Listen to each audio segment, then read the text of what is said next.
RMC, il est 6h49. Votre invité Jean-Jacques Bourdin, oui. Lionel Liron, professeur d'histoire, de géographie, d'éducation civique au collège-lycée d'Embrun dans les Alpes-Maritimes.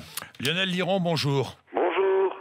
Initiative très originale qui va être et qui est déjà commentée, j'imagine.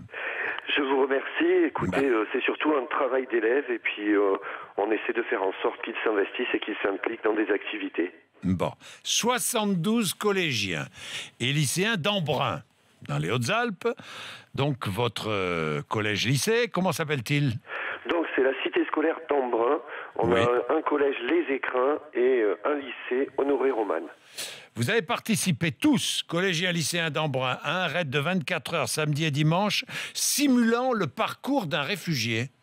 Exactement. En fait, l'objectif était d'essayer de reproduire dans une certaine mesure les différents obstacles physiques, mentaux et aussi les impondérables de ce type de parcours.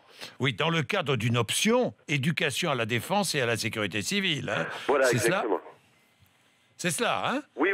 J'ai un enseignement facultatif de 2 heures par semaine qui permet d'initier les élèves à ce type de principe. Alors, pas d'implication politique ni religieuse, pas de message à faire passer, juste comprendre l'autre, comprendre le trajet, les obstacles et le bilan. Alors le bilan, il est que tout s'est très bien passé, nous sommes assez fatigués, l'ensemble a été rondement mené par la Croix-Rouge, nous avons eu la possibilité d'expérimenter beaucoup de choses et au final je crois que mes élèves ont compris l'essentiel, c'est-à-dire l'immense obstacle qui se pose à ce type de personnes et qui a lien dans ce phénomène géopolitique.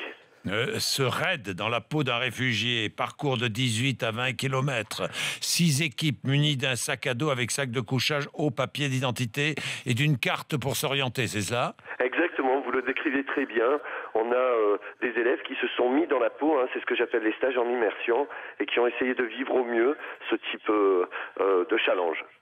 Alors, ces élèves ont rencontré sur leur parcours des miliciens armés, des forces de police et entendu des détonations. Évidemment, tout ça a été fictif, mais... Oui, voilà, exactement. En fait, le principe était d'encadrer le travail, d'avoir une certaine scénarisation pour le rendre effectif. Alors moi, Lionel Liron, ce qui m'intéresse, c'est la réaction des enfants, des élèves. Écoutez, ce sont des élèves qui sont volontaires pour cette option. Je pense qu'ils ont été passionnés. J'ai reçu énormément de mails de soutien de leurs parents pour dire que leurs gamins étaient rentrés largement satisfaits, qu'ils ont été diplômés en plus par la Croix-Rouge de ce travail. On a eu une préparation en amont qui a été importante et voilà, moi je considère que si on veut comprendre les choses, il faut les faire parce que généralement, ce que l'on entend, on l'oublie, ce qu'on voit, on s'en souvient, mais ce qu'on fait, on le retient. Formidable, Lionel Liron. Vous voulez que je vous dise ? Je vous dis bravo.